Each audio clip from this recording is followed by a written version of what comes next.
নমস্কাৰ মৰমৰ ছাত্ৰ ছাত্ৰীসকল, তোমালোক সকলোকে জ্ঞানজ্যোতিৰ আন এটা ভিডিঅ'লৈ স্বাগতম জনাইছোঁ। আজি আমি ষষ্ঠ শ্ৰেণীৰ পল্লৱ ভাগ 1 পাঠ্যপুথিখনিৰ চতুৰ্থ পাঠ ধৰতী মাতা কা পত্ৰ এই পাঠটোত কি আছে তাক আমি বুজিবলৈ চেষ্টা কৰিম। ধৰতী মাতা কা পত্ৰ। ধৰতী মানে কি? ধৰতী মানে হৈছে আমাৰ এই পৃথিৱীখন। এই পৃথিৱীখনক আমি মাতা বুলি কওঁ, ধৰতী মাতা।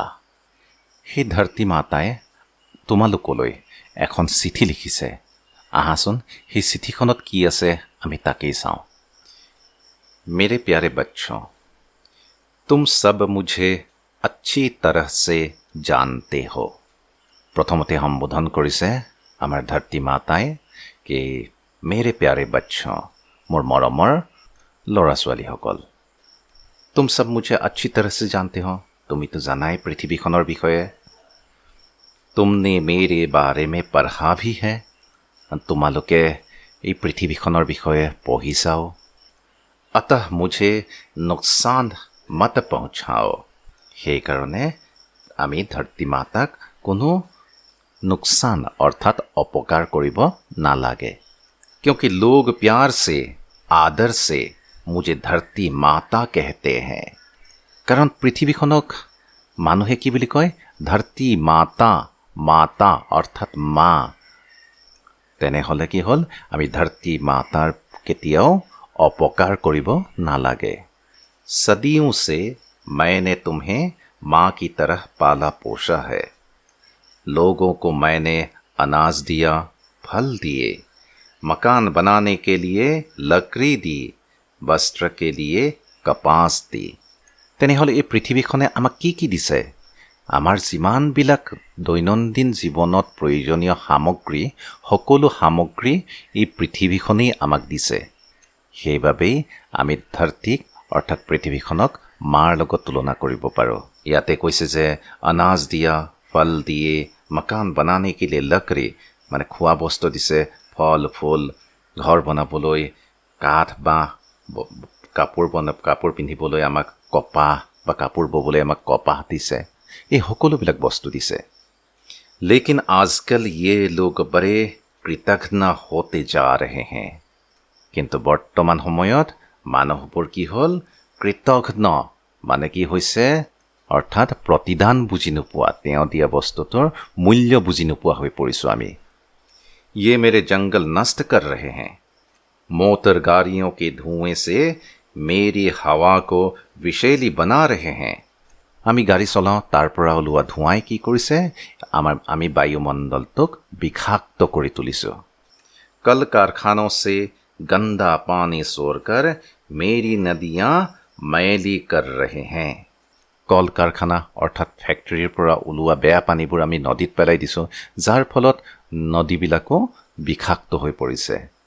इनको पता नहीं कि ऐसा गैर जिम्मेदार बर्ताव करके वे अपना अनिष्ट स्वयं कर रहे हैं। আৰু সেইসকলে বুজি পোৱা নাই এনেকুৱা যিবিলাক আমি কাম কৰিছোঁ, যি প্ৰকৃতি কাৰণে বেয়া, সেই সকলোবিলাকে আমাৰ কি কৰিছোঁ?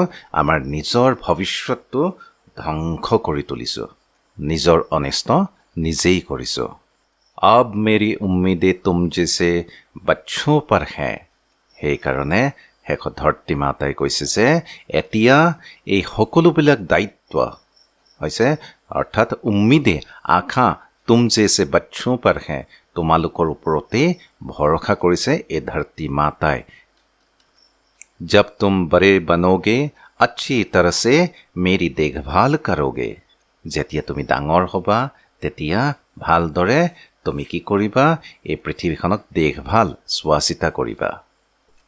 पैर पौधे लगाकर अपनी धरती माता को फिर से हरी भरी बनाओगे। গছ গছনি লগাই আকৌ এই পৃথিৱীখন হৰি ভৰি সেউজীয়া কৰি তুলিবা। ধ্যান ৰাখো, মনত ৰাখিবা। जब पेड़ पौधे होंगे चारों ओर हरा भरा होगा तो हवा शुद्ध रहेगी। যেতিয়া গছ গছনি থাকিব, जब पेड़ पौधे रहेंगे चारों ओर हरा भरा होगा, চাৰিওফালে সেউজীয়া হ'ব, তো হাৱা শুদ্ধ रहेगी আৰু তেতিয়া বায়ু, এই বতাহ এইবিলাক শুদ্ধ হৈ থাকিব, বিশুদ্ধ হৈ থাকিব। ফচলেं अच्छी होगी सभी और खुशहाली होगी। আৰু তাৰ লগে লগে ফচলেं খেতি পথাৰবোৰ अच्छी होगी ভাল হ'ব, सभी और खुशहाली होगी চাৰিওফালে সেউজীয়া হৈ পৰিব। लेकिन यह संतुलन एक बार बिगड़ गया तो सारा भूभाग एक भयानक रेगिस्तान बन जाएगा। কিন্তু এবাৰ যদি এই সন্তুলন হৈছে, এই যোনটো ভাৰসাম্য হেৰাই যায় এই পৃথিৱীৰ পৰা, তেতিয়াহ'লে গোটেই পৃথিৱীখন এদিন ভয়ানক ৰেগিস্তান মানে কি? মৰুভূমি হৈ পৰিব। अब सुनाओ तुम्हारे हाथ में। আৰু এতিয়া তুমি নিজেই বিচাৰ কৰা যে তুমি কি বিচাৰা। তেনেহ'লে আমি এই ধৰতী মাতা কা পত্ৰ, এই পাঠটোত আমি কি পালোঁ? ধৰতী মাতাই নিজেই এখন পত্ৰৰ যোগেদি কৈছে कि हमें इस धरती को बसा कर रखना चाहिए। धरती का मतलब केवल ये मिट्टी ही नहीं, ये हवा, पानी, ये सब कुछ है, ये पेड़ पौधे, ये सब कुछ है। इन सब चीज़ों को हमें सदा बसा कर रखने की कोशिश करना चाहिए। और हमारे जो आने वाले कल हैं, आने वाले भविष्य हैं, इन्हीं पर्यावरण पर निर्भर है। अगर यह पर्यावरण रहेंगे तो हमारा यह जीवन सुखद तथा खुशहाल होंगे। तो इसलिए अंत में कहा है कि तुम्हारे प्यारी धरती माता। तो धरती माता का यह पत्र है।